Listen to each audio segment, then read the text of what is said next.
What up though? Welcome back to another episode of Reality Trash TV with Dollar Gills. I'm your boy Dollar Gills, and if you're new here, go ahead and hit that subscribe button so we can be friends and we can talk about Baddies West even more. Let's get into it because this episode was spicy.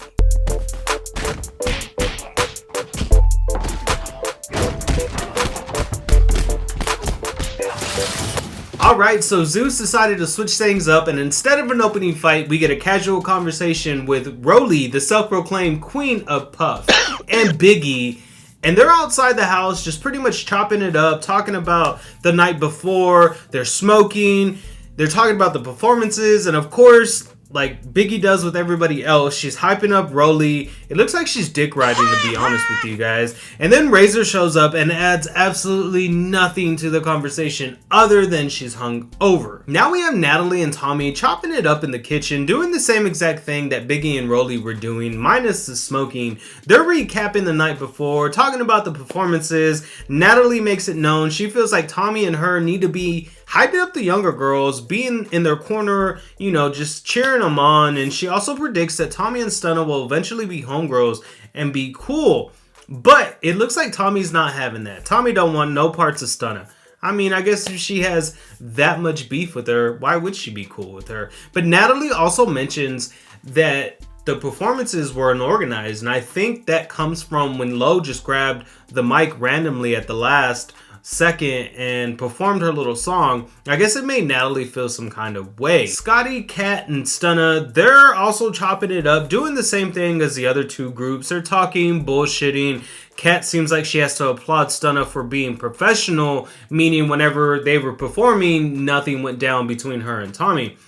It's clear to Kat now that Stunna has a right to have smoke with Tommy. I guess whenever Tommy said she didn't throw the drink at Stunna at the auditions and then they pulled the footage, she was like, oh yeah, beat her ass. So I guess it's even more clear now that Kat has definitely picked a side. Stunna says that there is definitely not a chance that her and Tommy will squash the beef. Do you think Stunna should just get over the issue with Tommy and just squash it? I personally don't think so, because if somebody threw a drink at me and swung at me while security was holding me down and I was getting into it with somebody else, like, nah, you an enemy, you an op. It seems like all the baddies were turned up the night before at the club because just about everybody is hungover, and I feel for them because I've been there and I've done that. Lo, DJ Sky High, and Krishan eventually start recapping the night before outside, and Lo and Krishan touch on the subject of them kissing. I guess they're going to be locking lips instead of slapping each other now. DJ Sky High finally gets some camera time, and then she uses it to bring up the fact that she's seen Tommy get upset about not performing last, but she did it in a way that she was trying to be messy, low-key, trying to start some shit, but nobody was entertaining the messiness because Krishan was like, I fucks with Tommy, and then DJ Sky High finally goes on to say that she thinks that somebody is lying in the Razor and Scotty issue. Why are we still talking about this? Y'all remember when Natalie told Biggie she was going to be the right-hand man? Well, she calls Biggie up to her room and tells her to get the girls ready, to get ready to go to the club, get together. She goes room to room, talking to everybody, and when she walks into Stunna and Kat's room, from what we saw, they laughed, and it actually looked like they were kind of cool because there was like a small conversation between the two. Once all the girls are together, Natalie lets the girls know that the last performance was unorganized and that this performance, everything's going to be organized. Right away, whenever Tommy walks in, Stunna starts throwing shade at her. She calls her grandma. Nothing comes from it though, because it seems like Tommy's just over the whole situation. The girls get to the club. The club looks lit, man. And Lo in that bodysuit, I mean, damn. That thing was thinging when she was twerking. DJ Sky High finally gets in the DJ booth and DJs, and all the girls get to perform their music. And as an added bonus, we see DJ Sky High grab the mic and perform a single. Natalie and Tommy come through and say they're pissed that DJ Sky High grabbed the mic and performed her song, even after that quick little meeting before they went out that everything was going to be organized. I think that's what she was talking about. The night ends. It looked like a good time, even though we didn't get to hear baddie shot o'clock. Nobody started any shit. No drama went down. It looked like they just genuinely partied. Now Natalie gets to have a one-on-one with DJ Sky High and pretty much tells her she sucks at her babysitting duties. Apparently, after the club, Krishan left and didn't go back to the house and still hasn't gone back, and it's rubbing Natalie the wrong way. Natalie calls DJ Sky High a babysitter to her face and says her keeping Krishan in check was the main reason why she was casted. Natalie also brings up DJ Sky High performing and says she stepped on everyone's toes by doing that. Sky defends her performance by saying, Low performed the other night, why can't I? I like seeing Natalie be straight up and let her know, stick to your babysitting jobs and DJing. Don't perform, don't do anything else, just babysit and DJ. She really did flex that EP muscle on DJ Sky High, and of course DJ Sky High just sat there and took it. Now,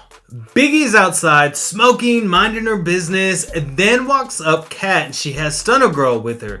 Kat had the intention of her and Stunna talking out their issue, but Biggie wasn't feeling it, and you could tell just by her whole demeanor and her body language and the way she was talking to them, she wasn't having none of it. The combo starts out casual. Seems like they're both filling out the energy, no insults just yet. Kat walks off and it's just Stunna and Biggie. It's awkward at first, but Stunna says Biggie already apologized, so what else is there to talk about? Biggie starts to tell Stunna the issue was she didn't know how to take constructive criticism, and Stunna Girl got upset when all Biggie did was answer a simple question. The conversation gets spicier and spicier because the insults start to fly. Stunna says Biggie couldn't stand next to her on a real day. Biggie's actually keeping it cool and together while Stunna calls her broke. Stunna mentions something about bitches fucking somebody, and this triggered Biggie. Biggie takes a step down from the stairs with the blunt in hand and just punches Stunna in her mouth. She punches Stunna, then pushes her to the chair. Security rushes everyone, and then the episode ends. Y'all, this episode was not that spicy.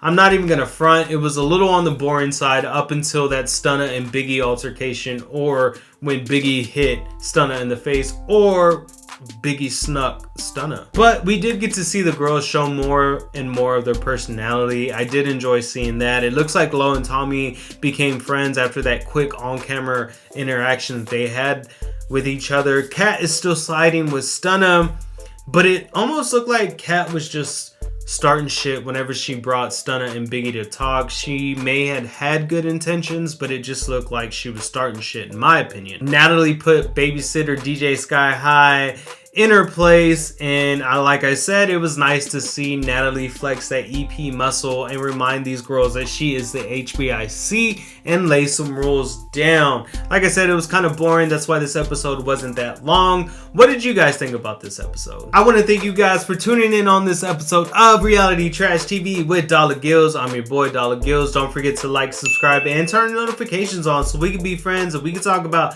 Baddies West even more. If you want to know what my life is like outside of YouTube, be sure to follow me on my Instagram account at Dollar Gills with 2 L's and a Z. And as always, I'll catch you guys on the next one.